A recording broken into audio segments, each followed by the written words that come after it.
It's interesting when you look at the why, and probably if you went out in the community and said, what does the why really do well?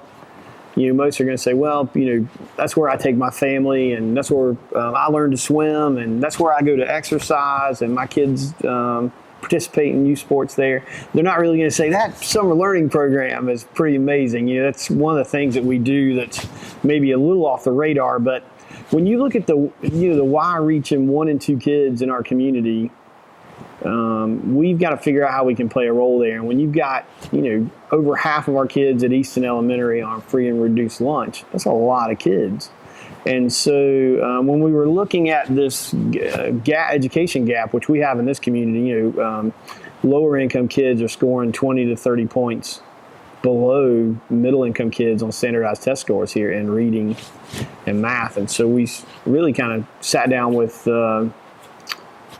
Sherry Sutton, and said, how can we make an impact here? And so the theory was, well, what if we developed a program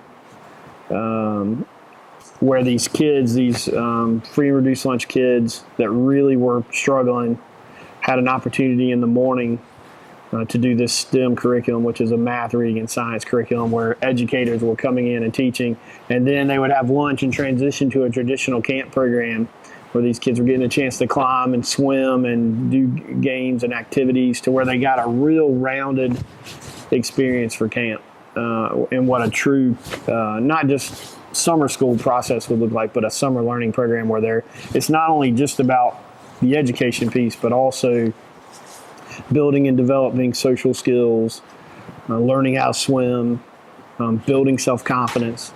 And what we found in the 2 years that we've run that is nearly every kid that's participated in that program has increased their math ability, their reading comprehension.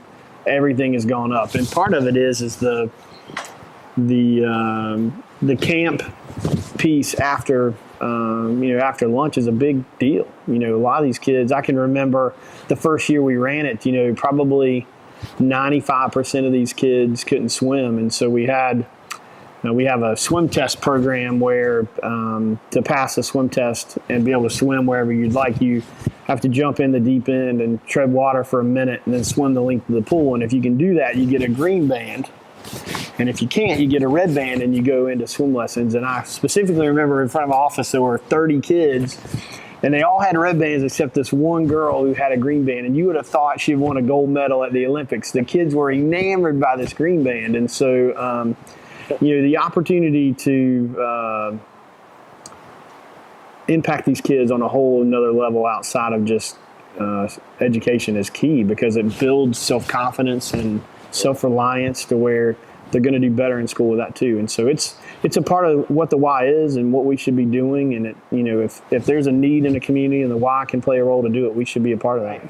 Well, the why is a transformational institution. If you go back, it started as a Bible study in 1844 in England, where this guy George Williams was struggling with the vices of that community and said, I need to pull people around me. And he saw these kids that were struggling and started some outreach work. And when the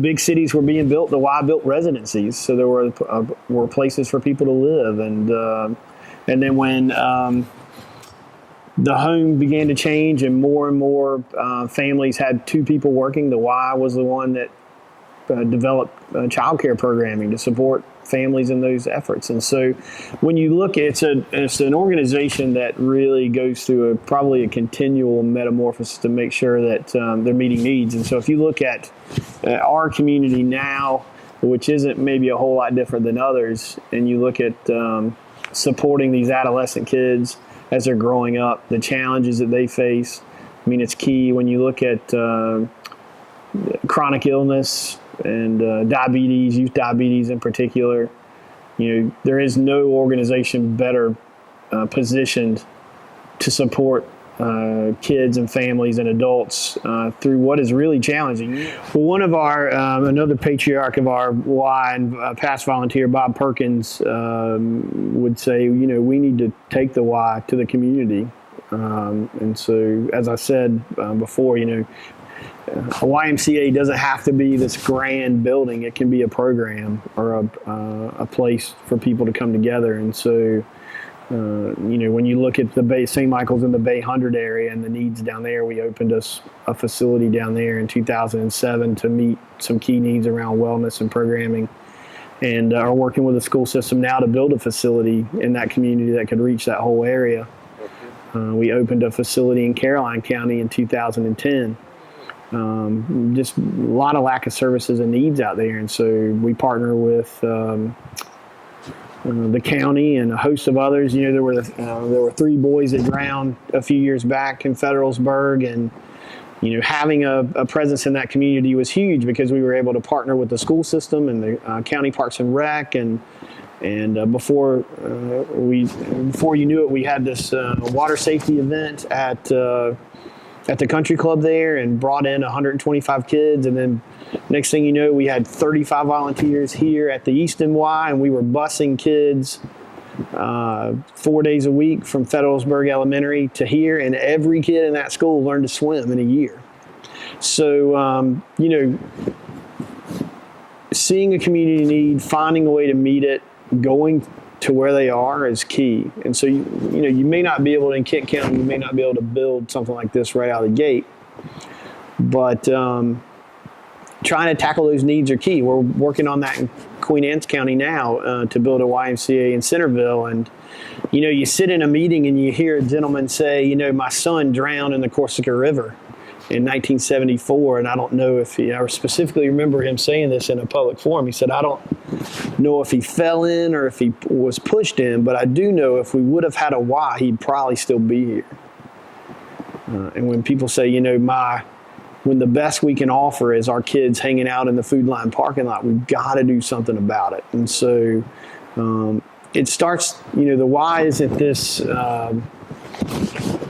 corporate institution that just decides it's going to go somewhere. It is a grassroots, volunteer-led and driven movement to make an impact. And so when you pull key people together who say, our community needs this, then the Y becomes relevant and viable, and it happens. Municipalities are challenged in how do we provide services for our community, but we've also got to take care of our roads and schools and everything else. And so there are tons of examples where the YMCA and counties partner together and they say, okay, we have this facility. Will you run it for us? So we're not, you do this for a living. This is what you've been doing this for 150 years. Can you help us? We partnered with Queen Anne's County to run the pool at Chesapeake College for 4 years to keep that facility open, and with our partnership there now. Is it gone now? Yeah, so that's closed. But the county purchased land across from the high school in Centreville at Queen Anne's, and so we'll build a $8 million facility there. It'll be owned by the county, and the Y will lease it for $1 a year for 99 years and serve that community. So you have a facility that makes an impact. So the Y will raise about $4 million, and the county will put in $4 million, and you'll have it done. Whereas if the Y had to go out and raise all that money, it'd be tough. There isn't any historical precedent that says you can raise that kind of money in that county. And that's tough on a county too, to say, boy, let's put $8 million into this facility, and oh, by the way, let's run it every year and endure the operating loss that's going to come from it. So sometimes it just takes courageous decision making.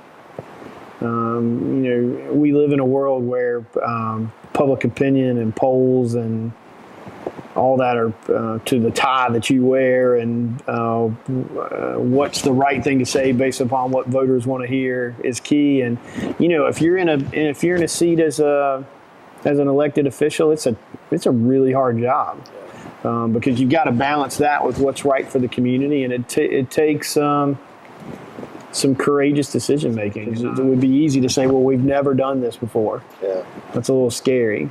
Yeah, but when you look at the tangible benefit behind it and how the Y can truly transform a community partnering, you'd be crazy not to take a hard look at it. To just know that it's there and to think I'm a part of an organization that I'm getting a benefit from, but also is truly making my community better. would be a really that's really my dream scenario is that people are a member of the Y because it's the socially conscious thing to do. That it isn't about what we can get from the Y, but that we believe enough in the institution and the organization and the work it does to better the people and the place that we live, that I want to be a part of that.